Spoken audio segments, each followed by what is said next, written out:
Bonjour à tous, 7ème numéro des Actus Télé en été. Au sommaire cette semaine, émission spéciale rentrée. On va évoquer le retour des émissions quotidiennes, donc le retour des télé-réalités, mais aussi des talk-shows et des émissions en plateau. Enfin, on évoquera aussi le changement de case de diffusion de Koh-Lanta, qui a fait réagir Alexia Laroche-Joubert, la productrice, et Jarry, qui s'attire les foudres de certains internautes, car il présentera une émission le vendredi à la place supposément de Koh-Lanta. On évoquera donc tous ces sujets juste après le générique. C'est parti, générique!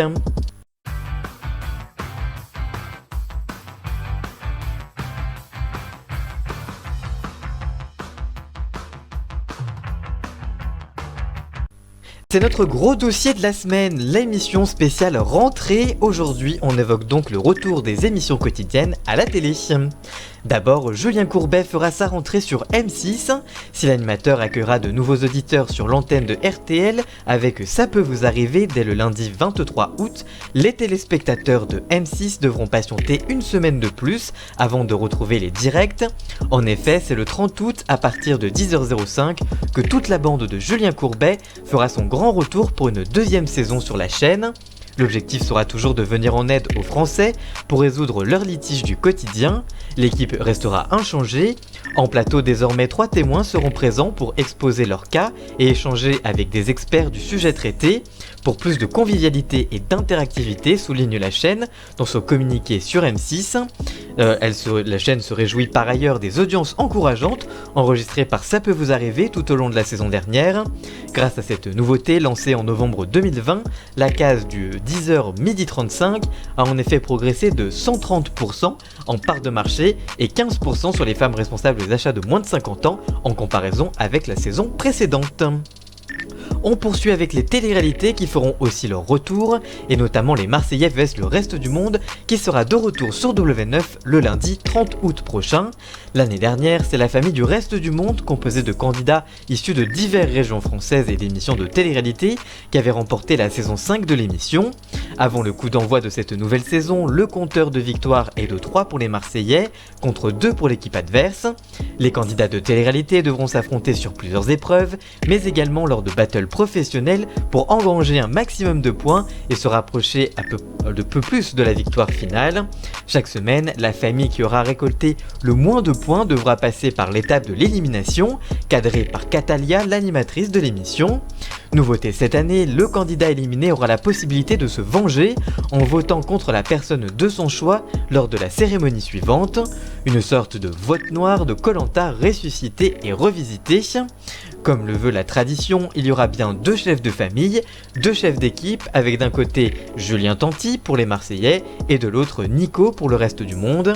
Leurs équipes principales respectives sera composée de Thibaut, Maëva, Paga, Laura, Flo et Océane, et de Mila, Simon Castaldi, Luna, Tristan, Mélanie et Mathieu, candidats de la dernière saison de Koh-Lanta sur TF1, L'arme secrète. Côté audience, la saison 5 des Marseillais vs le reste du monde avait été suivie en 2020 en moyenne et en audience consolidée, donc avec le replay, par 900 000 téléspectateurs, soit 3,8% du public et même 9% des femmes responsables des achats de moins de 50 ans. C'est la meilleure saison historique du programme sur ce dernier indicateur. Le 18 novembre dernier, l'émission avait même signé sa plus forte audience, toutes saisons confondues, avec près de 1,1 million de téléspectateurs. La télé-réalité sera également de retour le lundi 30 août sur TFX. En effet, la chaîne lancera la 4ème saison de la JLC Family, intitulée Retour aux sources. La famille de Jazz et Laurent revient sur le petit écran à 16h le lundi 30 août pour 2 épisodes inédits, puis à 17h à partir du mardi 31 août. Victime de la fast life et du tumulte tout au long de la saison 3, le couple décide de réaliser une thérapie de couple afin d'être plus soudés. La petite famille quittera ainsi Dubaï pour un retour aux sources.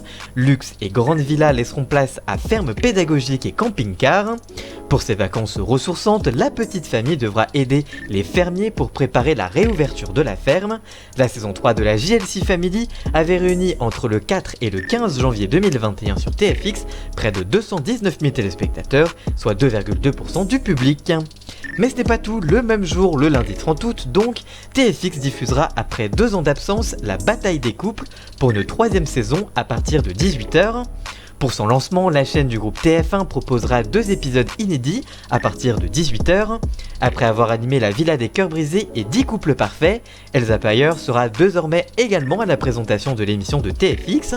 Elle succède ainsi à Christophe Beaugrand qui avait indiqué il y a quelques mois faire des choix de vie depuis qu'il est père de famille. Pour rappel, dans la bataille des couples, 10 tandems amoureux issus de télé-réalité seront en compétition afin de remporter jusqu'à 50 000 €.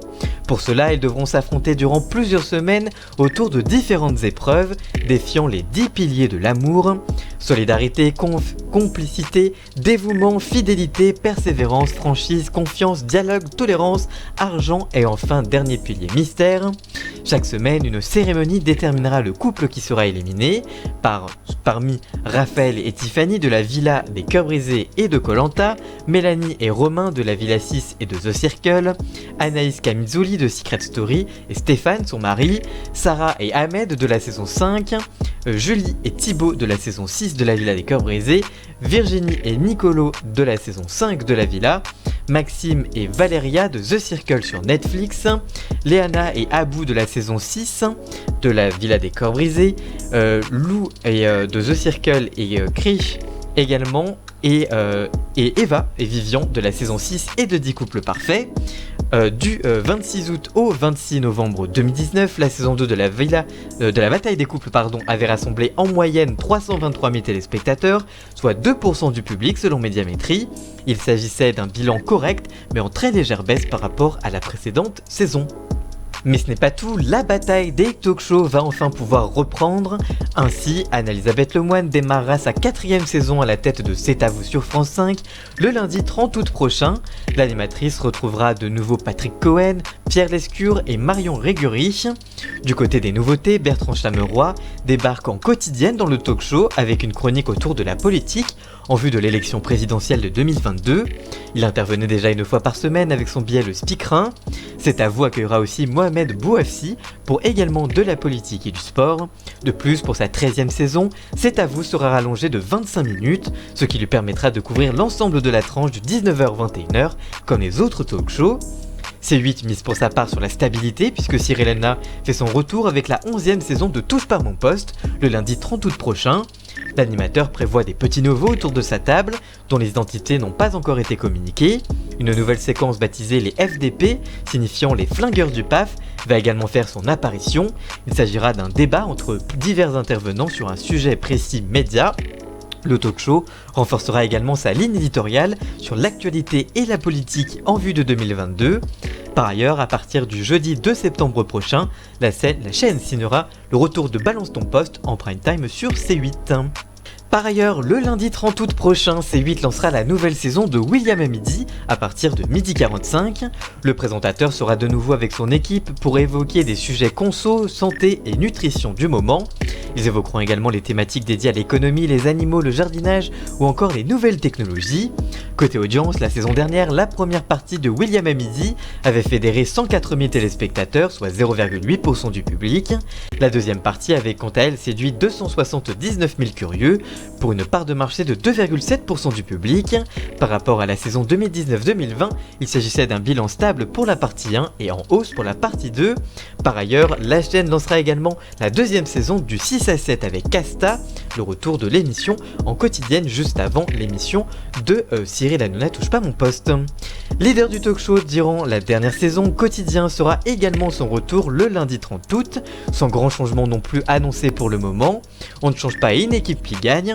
Pour son retour, Yann Barthès démarrera à partir de 18h25 pour sa rentrée, avant de revenir à 19h25 dès le lendemain.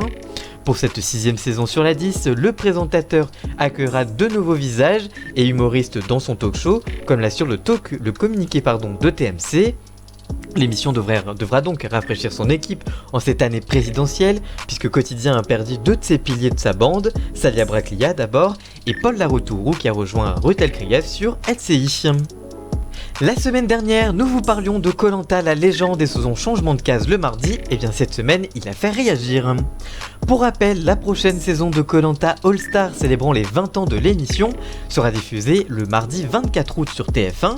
Exceptionnellement, le jeu d'aventure ne sera donc pas diffusé un vendredi, mais en début de semaine, un mardi.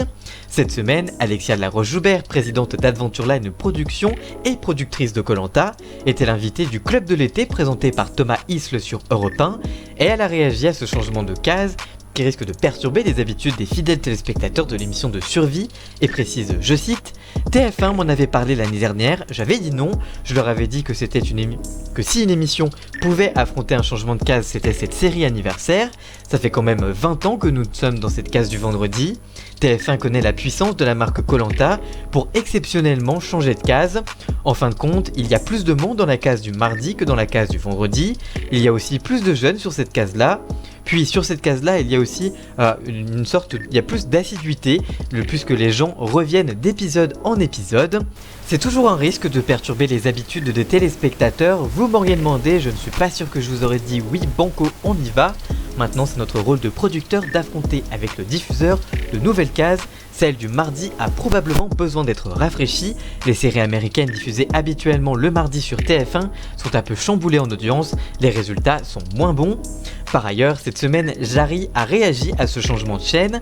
En effet, depuis la semaine dernière et l'annonce de TF1 de la diffusion de la nouvelle saison de Koh-Lanta un mardi, du jamais vu depuis 2009, l'humoriste et animateur Jarry est la cible de critiques, voire de propos homophobes, de la part d'une partie des internautes. La cause, c'est lui qui aura la lourde responsabilité d'intégrer la case du vendredi soir en prime time à la rentrée et donc plus ou moins à la place de Koh-Lanta, avec son nouveau divertissement Game of Talent, qui prendra donc la place dévolue depuis près de 10 ans au jeu d'aventure. Dans sa story publiée sur son compte Instagram cette semaine, Jarry a indiqué, je cite, « Mon émission Game of Talent qui arrive le 27 août ne remplace pas Koh-Lanta, tout simplement parce que ce ne sont que 2 émissions, programmées les 27 août et le 3 septembre prochain. Après, il y aura d'autres émissions, donc je ne suis pas celui qui remplace Koh-Lanta et qui le met un mardi. Je tiens à dire que je ne suis pas responsable, la communication de la chaîne aurait dû être mieux faite, je me retrouve en première ligne et c'est très dommageable, a-t-il conclu. Ainsi, comme il faut comprendre, c'est TF1 qui a bel et bien décidé de mettre Koh-Lanta dans sa case du mardi pour essayer de nouvelles choses et peut-être espérer des audiences records comme en 2009, puisque pour rappel, la saison All-Star diffusée en 2009 un mardi avait réalisé la meilleure audience historique de toutes les saisons confondues pour le jeu d'aventure. Reste à savoir si en 2021 ce sera également le cas. Voilà, merci d'avoir suivi ce 7e numéro des Actus Télé en été. S'il vous a plu, n'hésitez pas à le liker, le commenter, le partager et même à vous abonner. Merci encore pour les 1000 abonnés. On se retrouve nous très vite pour une toute nouvelle vidéo. N'hésitez pas à aller voir dans la description pour la musique de fond. C'est Jason alias Ian Scott qui me l'a réalisé. Vous pouvez aussi voir mes réseaux sociaux dans la description. Merci de nous avoir suivis et à la semaine prochaine. Ciao ciao.